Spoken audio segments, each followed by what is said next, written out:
good morning everybody, and welcome back to my channel Star Cub Review.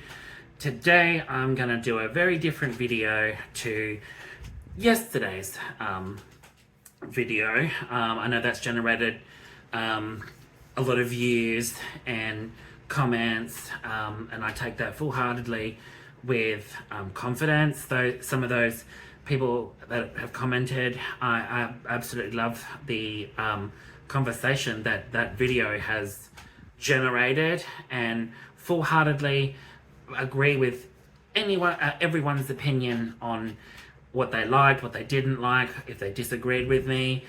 That's what that video was intended for, is to make people aware of, you know, how disappointed I am in NetherRealm Studios. But at the same time, I don't hate NetherRealm Studios. I don't hate Ed Boon. I don't wish him bad luck and all of that. I'm just disappointed that at the end of the day, what it comes down to is we were promised a lot of things, and, you know, for it, Mortal Kombat 11 to be ongoing, continuing support, and they didn't follow through. Unfortunately, they left us in the dust, and a lot of Mortal Kombat, I know there's heaps of fans out there that are disappointed with Mortal Kombat 11 and the direction that it took, and, you know, not giving love to any of the original characters. But at the end of the day, that's what that video has generated. I wanted conversation with that video to see everyone else's opinions on it. But today's video is going to be a very different one. Today, I'm going to do one for Scream 6. Which, if you can gather by the title, yes, that's my honest opinion. I think Scream 6 is the best sequel, period. I don't think they can top Scream 6. Scream 6 for me was the pinnacle of sequels. It absolutely blew expectations away. It subverted the gene once again and took it in a whole completely new direction, while still having the same, you know, legacy elements. But really, Matt and Tyler have made it their own. Radio Silence have made it its own identity. Obviously still a Scream film at the end of the day, but have made it their own while still, you know, respecting Kevin Williamson and respecting Wes Craven's legacy. But really, why I think it's the best sequel is, in my opinion, it just blew expectations away. It's the best sequel ever, in my opinion. I don't think that sequel is ever going to be topped. The next one, Scream 7, could go in a completely whole new direction and really blow everyone's minds away. But while I still think Scream 6 really, set the bar so high, and why it was so well done and so popular at the box office. Horror's made a huge comeback in the last few years. It's notable, people. Horror's back in. Comedies, dramas, you know, period dramas, all of that are failing at the box office at the moment. They're not garnering enough attention, money. You know, they're doing well, but at the same time, no one's interested in that type of stuff anymore. It's all about horror, and that's because we've had so many awesome writers, directors, cinematography, story, the script, everything, characters. It all comes down to how well they projected that horror movie, and it just goes to show you that horror is back in a huge way. Way back in '96, when Wes Craven redefined the horror gene and injected new life back into it, then come the 2000s, it slumped with horror, and it was saturated with horror, and it just became monotonous and boring. Now we're coming up to, you know, the early 2000s was rubbish for some movies. Now we're getting into 2020, the 2020s, and horror has just taken off. It's blown my mind that, you know, everyone's talking about horror movies. It's, You know, Smile did so well. X, you know, Pearl, all of them, you know, Scream 5, Scream 6, Hellraiser, A Barbarian, just to name a few. They've all done exceedingly well at the box office. And just not counting the Halloween reboots, because they were fucking awful. Absolutely goddamn awful. But for me, Scream 6, what it really did is the opening scene. I think the opening scene in Scream 6 really blew my mind. I cannot believe the twist they pulled in the opening of Scream 6. Now, Samara Weaving only had a small part in it as the opening kill, as she played Laura in it, and she was playing a high school and a college movie professor that teaches movies. She did a fantastic job for what she was given. Now, the opening scene where literally Ghostface goes ham on her, and then bam, you think that it's done and the titles come up. No. It subverts. This is where, number one, it completely turns the masked killer reveal right at the start. It unmasks one of the killers right at the start of the film and flows completely right into it, where it's revealed Tony Revolori's character is one of the killers. He kills her and then goes back to his apartment, and obviously his partner, his boyfriend, is revealed to be one of the other killers. So indeed, you've already unmasked two killers in the first 5 minutes of the opening, and it just flows from there. And then basically, you know, Ghostface has killed his boyfriend, and then he kills Tony Revolori's character, and then obviously it opens up with, you know, which I think is genius, is he's like, oh, what about our move? We got to finish our move, and Ghostface comments going, who gives a fuck about movies? Automatically right there, absolutely, hands down, one of the best opening scenes. Scream 6 pulled that off tremendously. They pulled that twist off tremendously. I think that really rivals the original opening with Drew Barrymore. Hate to say it, and I know a lot of people are going to disagree with me, but that's okay. I think Scream 6's opening completely blew expectations by unmasking two of the killers already. So it really subverts that whole, you know, you don't get the killer reveal till right at the end. Well, it revealed two of them right at the start. How genius is that? So, and I think also too, what Scream 6 does so well is it completely flips sequels and requels and on its head by going, it's franchise fatigue. Basically, no one wants to do a sequel of a requel, as Mindy puts it. It's old, it's tiring, no one wants to see that. They want the legacy characters. One of the legacy characters has to die or is unmasked as a killer. You know, people want to see legacy characters die in order for the franchise to continue and reinvigorate a franchise that has been, you know, has had numerous sequels, then had a requel, then had a reboot.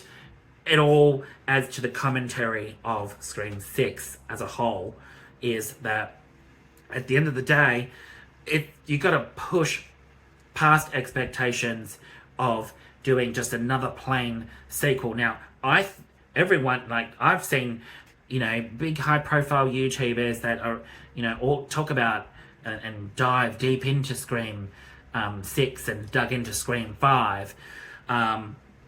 And some of their theories and the way that they talk about that Stu Macher should come back. No, Stu Macher is dead.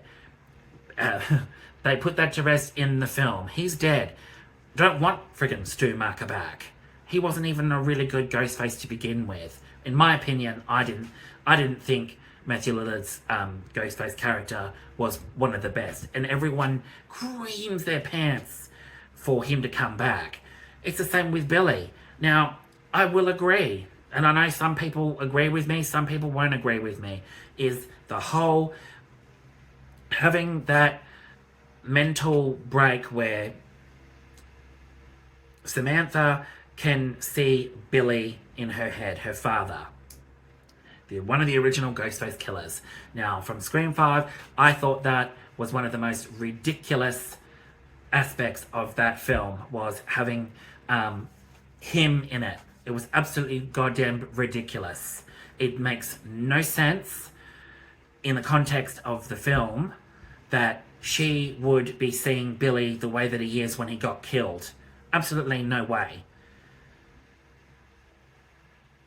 How does that? How is she able to, when she wasn't even born until 97, and he'd already died in 96. Now, if she had seen photos and all of that growing up of him, then maybe it still doesn't make sense in the context of it that she would see him, you know, as a ghostly image in her head. It doesn't make sense when she has those mental breaks. That aspect of it I really hated. I just can't believe they went with that. But it doesn't ruin the film. It didn't make sense to me. I don't know what everyone else thinks, but, you know, that was a little bit lame in my opinion. But, you know, Scream 6 did it again, but it annoyed me. But at the same time, it's just a little nitpick. It doesn't ruin the authenticity of the film. I'm like, I don't know why they continue going on with this whole Billy aspect in her head. I mean, I get it. She's having breakdowns and stuff like that, and she could possibly be a killer, but still seeing Billy, no. And for everyone still talking about Stu coming back, he should come back, give him love, blah, blah, blah. No. He's dead, people. Kirby put that to rest at the end when the TV fell on Ethan's head. She squashed that theory to bed. So, yeah, for people that are still going on and on and on about, you know, Billy and Stu, it's kind of like, come on, people, move on from that. You know, it's the same thing with, once again, a lot of YouTubers out there that I'm seeing talking about how disrespectful it is that Neve Campbell didn't return and that it doesn't work without her. Fuck off, it doesn't work without her. It worked perfectly fine without her. In actual fact, it proved to be a great success not having Sidney Prescott come back, Neve Campbell come back. She wouldn't have fitted into the story. And like I said in my other videos, which I'll have posted up the bar at the top, and everyone can check out my previous videos on that, I spoke a little bit about it, is the fact that what everyone keeps forgetting is Scream 5 at the end of the bloody day, and Scream 6, and even Scream 7, is a whole new set of films not focusing on the original legacy characters. We've got to move past that, people. At the end of the day, Scream 5 wasn't about Sidney Prescott. It wasn't about Gale. And it wasn't about Dewey. They just happened to fit into the story. Heck, it wasn't even about freaking Sidney Prescott. It was about Samantha and Tara. More so Samantha. You know. But having, you know, those three legacy characters return was absolutely amazing, seeing them in it. I don't dispute that. It was great seeing them. And they fitted into the story perfectly. Scream 7, Sydney didn't need to be there. It doesn't make sense for her to, wherever she was living, to come all the way to freaking New York to be the center stage once again, which she wasn't in Scream 5 to begin with, but to have her in Scream 6 being center stage, it doesn't make sense to the story. And like I keep saying, it's not about the legacy characters anymore. You know, YouTubers need to get past that. It's Tara and Samantha, the core four, Mindy and Chad. I love the core four. Scream 6 even proved that you don't need to have the legacy characters involved in, involved right from the word push, get, go. Gail Weathers coming into Courtney Cox. For what was given for her in the context of this story, it worked perfectly. And I've seen people on Twitter, and I've seen high-profile YouTubers commenting at the fact that how disrespectful it was to Gail's character, that, she was only in it for a little, she wasn't hardly in it, and she didn't do very much. And, let's not forget, she moves on so quickly from Dewey, and she's with some other guy, which he gets killed off anyway. But how disrespectful to the franchise to have her move on so quickly. What the hell, people? From Scream 5, we get that it's another 10 years, but 25 years overall for the entire franchise so far, leading up to Scream 5. 25 years in total. But another 10 years on from Scream 4. In that time, Dewey and Gail had obviously moved to New York. It didn't work. Their marriage had fallen apart, and he moved back to Woodsboro while she stayed in New York. So by that time, we don't know the length of time, how many years it was that he was left in Woodsboro. But he went back to Woodsboro, and she was in New York. It could have been a number of years, and he still cares for her, and she still cared for him. But at the same time, it's like he moved on and she moved on. Well, Scream 5, he always tuned in to see her news reports and stuff like that. So, he still felt something for her and loves her and all of that. And I'm sure Gail does too. But Christ, people, for people to jam down the throat that it was disrespectful to have no Neve Campbell in it, no Sidney Prescott. Oh, and Gail Weathers' character, she might as well not have been in it at all. For the role that she was given for Scream 7, I think it was perfect. I'm pretty sure she thinks it was perfect. At the end of the day, like I keep saying, it's not about the legacy characters anymore. And it proves that. We didn't need to have, to see Gail, constantly on screen. It takes away from other characters. And, I do nitpick a few things, like, I think, in my opinion, the Ghostface reveal for the last 3 killers is, I'm torn. I didn't like Ethan at all. I thought Ethan's character was pointless, and him being a psycho, it wasn't convincing enough for me. Didn't ruin my experience of the film. Doesn't ruin my experience of the film. It just, I don't agree that he was convincing enough as the killer. He should have had more screen time along with Liana Liberato's character Quinn. Now, she was amazing. I would have loved to have seen a lot more of her on screen. And there's some scenes in trailers that weren't even in the final film that had her in it a little bit more from the trailers. There's different angles and stuff like that weren't seen in the final film. So it'll be interesting to see whether she gets more deleted scenes. But I would have loved to have seen more of her. Now, her Ghostface, now I can believe that she is a total psycho, which she proves by the reveal. She is. And Dermot Mulroney's character, I'm a little bit torn with the whole Richie Kirsch family angle. A lot of people compare it to Scream 2's with, Nancy Loomis, Billy's mother. It's a carbon copy of Scream 2. It is not Scream 2. It is not Wes Craven's Scream 2. Scream 6 is an entirely different film altogether, as it proves. The Ghostface kills went hard. They went hardcore. They were bloody. They were great. They were bloody awesome. The story was amazing. And they're trying to frame her and all of that. But it went hardcore. They tried going for, they went for every single friggin' character.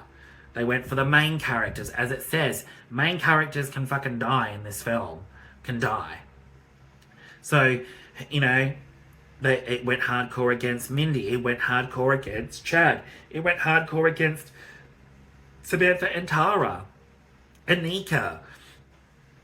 It really drove the fact that no one is safe in this film. I would have loved to have seen more of Devon Nakota's character.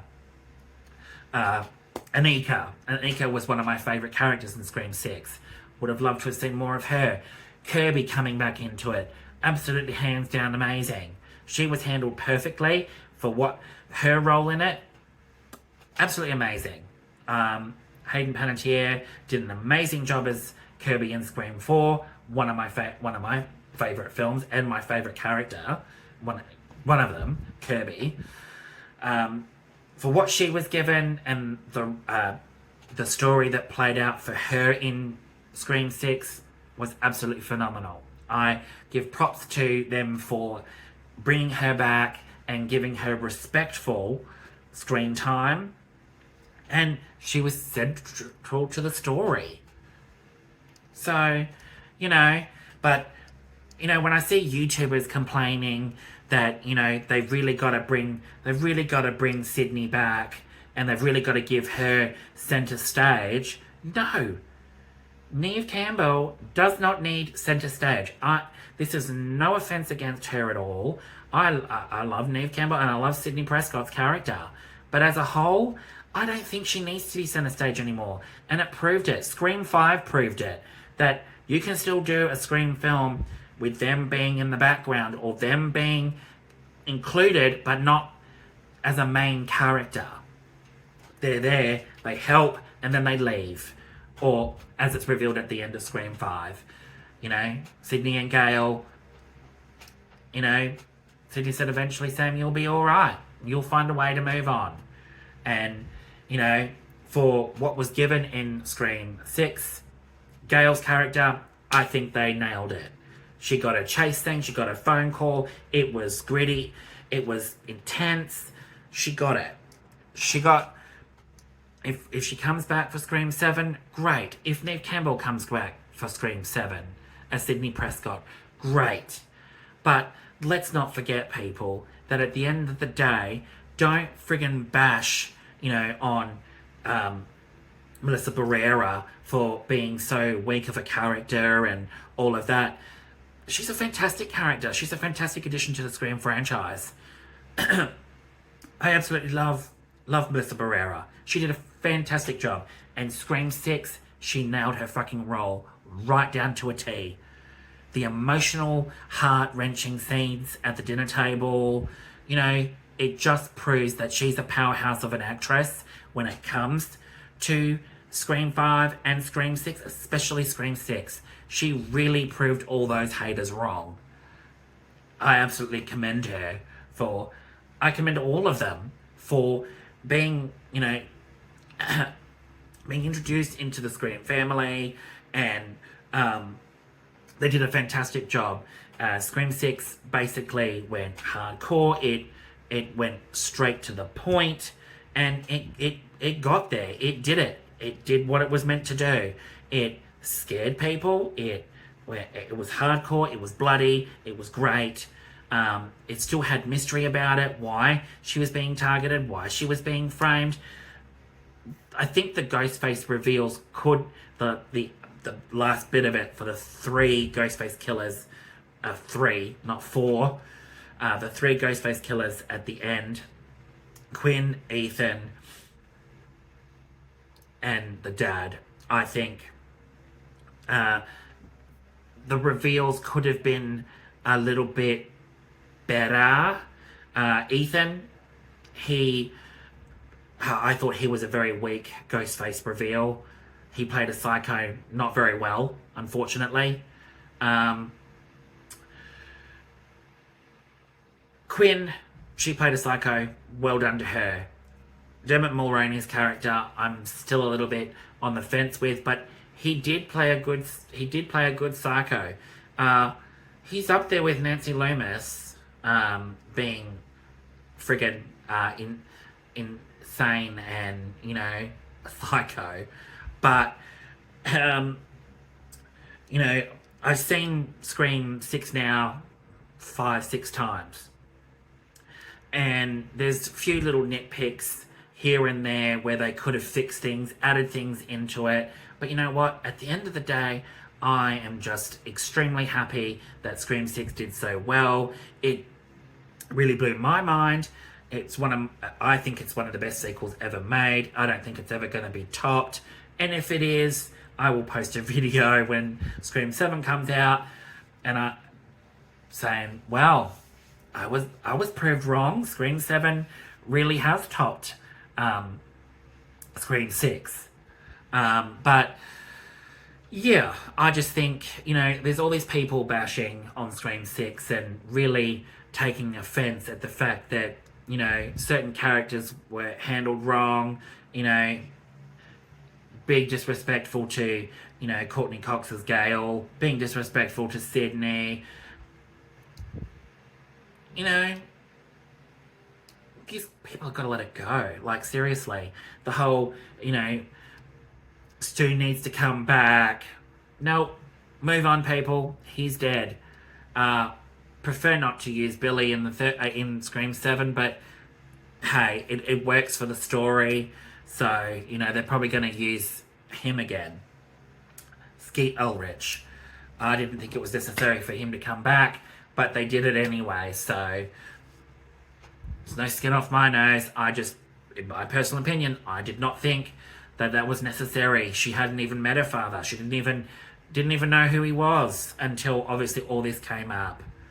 So, you know, when she finds out, when she tells them that she found out, it still doesn't make sense that she can still see Billy as he was back in 96. You know, same haircut. You know, he's got bullet wounds and stab wounds over him from when he was killed. Does not make sense. But hey, I know she can just see it in her head, and it's not actually, you know, a ghostly image that appears in her in the context of the film, and then it turns all supernatural. Would not like Matt and Tyler to do that. That would just ruin the film. Very much like how Halloween, the reboot, where they've gone some supernatural route to explain why Michael is still alive. No thanks. Absolutely rubbish films. The reboot films, absolute rubbish for Halloween. But Scream franchise proves again and again and again why it's so good.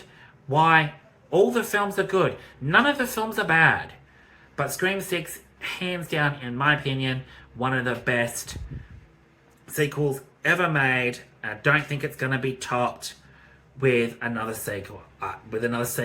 It's probably Scream 7 will probably be very, very good. It'll probably be absolutely amazing. But will it top by bringing something in fresh? It's got to have an even nastier opening than Scream 6. It's got to have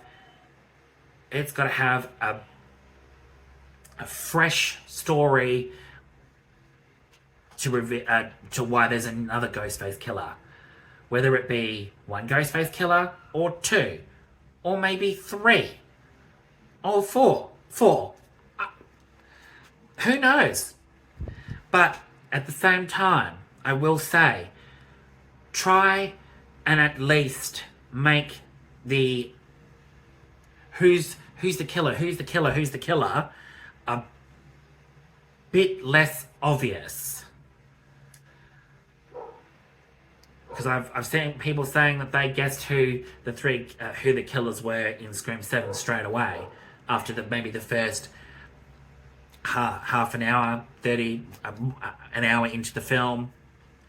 I kind of had the theory. I knew who it was after about 30 minutes. But at the same time, it still played with my mind. Oh my God, could it be Kirby? Could they really be going that route with Kirby? Oh my God, did they just kill Kirby? They brought her back as a legacy character, to have her killed off, no fucking way. But then, relief, they didn't kill her. But it really did play in my mind. Kirby acted strange in certain scenes, which made me think, oh my fucking god, they're gonna take her to the killer route. Oh my god, she could be a Ghostface killer. But no, it was, obviously there were things, I'm just hoping there's cut scenes that they do in a director's cut, or something like that, where it adds more context to certain scenes, which we didn't see, that were in trailers. It's kind of like, we need a director's cut. We need a director's cut of Scream 5 to add certain scenes in to make, so we can see the full context of it. That's what I'm hoping for. That, but who knows? Scream 7 will probably, really do something to really rattle the franchise. What's the motive for the Ghostface killers this time? What angle is Samantha and Tara going in? Another one thing too is I want Josh Shigara back. He, hands down, was absolutely amazing boyfriend to Sam. And he played his part so well. I really want him back. Bring him back, Matt and Tyler, please. And he can be a central character this time. I really would like that. He's Derek. He's Derek 2.0, but you can make him even better than Derek in Scream 7. Well, actually, he was better than Derek in Scream 6 anyway. I think so. Derek was killed in Scream 2. But hey, his character can be even better in Scream 7, and he can do more. Get him chased by a Ghostface as well. He can help, Samantha and Tara and Chad and Mindy and whatnot. But really, they could go in so many different directions now with where Scream 7 goes, what the motive is, what they can do to subvert the gene again. Are they going to add elements of, being something fresh and innovative rather than, going with another sort of requel, reboot, a rehash? To keep with the theme, it's kind of like it's gotta add something new to it to really keep it going. But other than that, thank you all so much for tuning in. I know probably a lot of people have already seen different Scream 6 videos and all of that. I'm not bashing on any YouTubers out there. I'm just saying, with a lot of the stuff that they talk about and the fact that they really want this back and they really want to see Billy and Stu and they really want, it doesn't make sense. It really doesn't. But hey, everyone's entitled to an opinion, so I'd love to hear from people. Again, this is one that generates conversation. What direction do you think Scream 7 should take? What were your thoughts and opinions on Scream 6? You know what my opinions are. I've just spoken to you about them. I absolutely loved Scream 6. Yes, it's not absolute, in a way it is sort of like a masterclass of a film, but at the same time, it's the be all and end all of films. I just thought, in my opinion, it's one of the best sequels ever made. It really blew my mind. It really blew expectations away. The kills were exactly what I was hoping for. It went straight for him. It went hardcore. These Ghostfaces were not playing around. It scared me in spots. It was intense. It was heartbreaking in points. It made me tear up in certain points.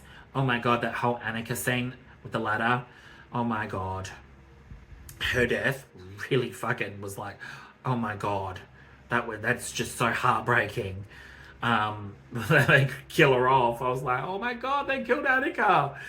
Oh shit. But, at the end of the day, people can, bash on it all they like, but, at the end of the day, take into account too that all of those people that are involved in those films put their heart and soul into this franchise. Even the originals, they put their heart and souls into the franchise. So they all done a fantastic job. They really have. But certain characters and certain story elements may not appeal to everybody. But at the same time, it's not like I'm gonna hate on a film for not including Sydney in it. I kind of like that aspect that, you don't have to have the legacy characters in it. It proves it. Scream 5 proved it. Scream 6 completely proves it to the audience. You didn't need fucking Nev Campbell in it to be a successful friggin' movie. Melissa Barrera and Jenna Ortega and, they all did a fantastic job. All of them. Hands down, all of them did it. With that, I'm going to leave, and hopefully this video generates a lot more talk, a lot more, conversation to why people love what they loved about Scream 6, what they didn't like about Scream 6, what they thought was great about it, what they thought they didn't, what they thought that they could have improved on. I think it is a near perfect film. Not like perfect. Like, oh my god, I can't nitpick it at all. It's absolutely perfect. They don't have to change a thing. It's perfect in the way that it really topped Scream 2 as Scream 2 was my number one top favorite film. But with Scream 6, it completely blew that. I mean, I love Scream 2. I'll always love Scream 2. One of the best Ghostface reveals. I mean, come on. Mickey, Nancy Loomis. Mickey was a great Ghostface killer. He was an absolutely perfect Ghostface killer. And never saw it coming that he was a killer. So they played that one really well. I'm just hoping with Scream 7, they really leave the mystery of who the killer is and make it a little bit less obvious. Play with people's expectations a little bit more, bouncing it everywhere, every theory, who's the, could he be the killer? Could she be the killer? Let's point the finger at nearly everybody. As Scream 6, as Mindy said, everyone, well actually, Annika and Quinn pointed out that everyone in that group is a suspect, even the main characters. It proved that in Scream 5 as well.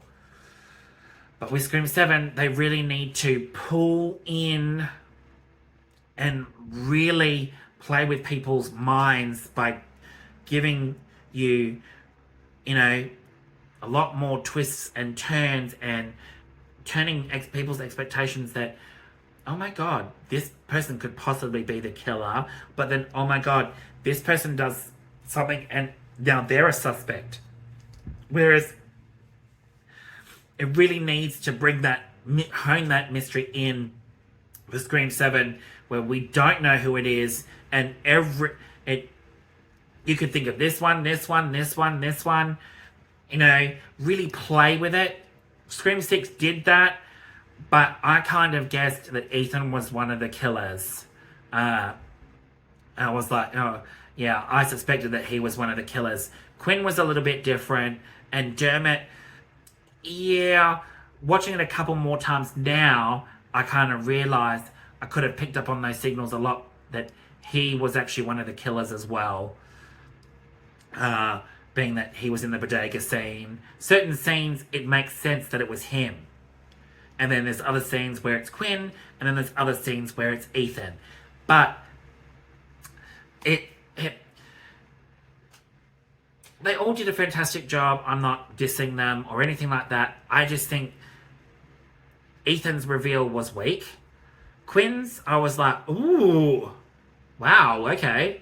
And then when it came to the Dermot's character, it was kind of like, oh, okay, wow. Don't know how I feel about that one. Kind of a bit obvious, maybe. And it's kind of like, yeah, I was thinking him, like, but then I was also thinking that it could be fucking Kirby. And then I was like, oh my god, it shouldn't be Kirby. Oh my god, please don't do that to Kirby. So, yeah, Quinn's, her reveal was, oh, okay, did not pick her. But Ethan definitely. Dermot Mulroney's character, yeah. I did like him play. He played the psycho really well. He went full blown ham on that. A little bit camp, like Nancy Loomis, but did a fantastic job of really, yes, he's believable as a psycho, and his daughter is believable as a psycho. Ethan, no. But did I like the reveal that it was the family that were taking revenge on Samantha and trying to frame her? I liked aspects of it, and other aspects they could have gone a little bit more different with the whole angle, I think. And to make it less obvious, they could have really added to it where, you know, it's revealed at the start that Tony Revolori's character is one of the killers and his boyfriend is one of the killers. We really could have had a flashback or something like that to explain how Dermot's character figured out that it was those two, and that how he framed them and stuff like that, and to get them out of the way. But other than that, I can't really. It was great. At the end of the day, I love the film. It's perfect, but perfect in my way. It was an absolutely amazing film, hands down. But there's certain things that really could have been changed. I just hope with Scream 7 that they go in a new direction. They take the story and really add the mystery and drive it. That this one is a real fucking mystery. Who the fucking killer is, who the killers are, and what's their motive. What drives this one to end the franchise, to end this new set of trilogy films? How they approach that one? It'd be interesting. But anyway, thanks guys for tuning in. I know this is a long one. I know it's over 40 minutes, but hey, if no one watches the full thing, it doesn't bother me.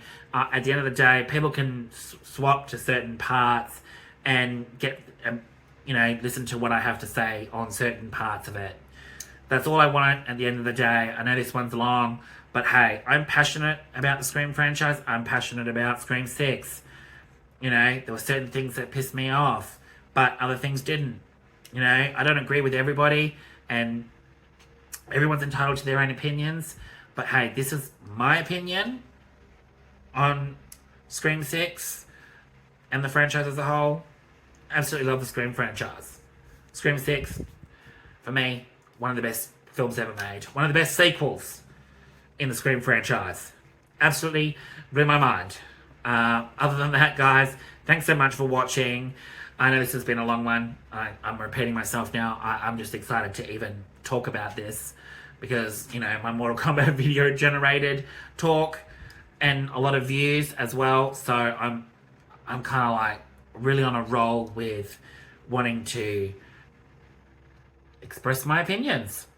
All right. Thanks, guys. Bye.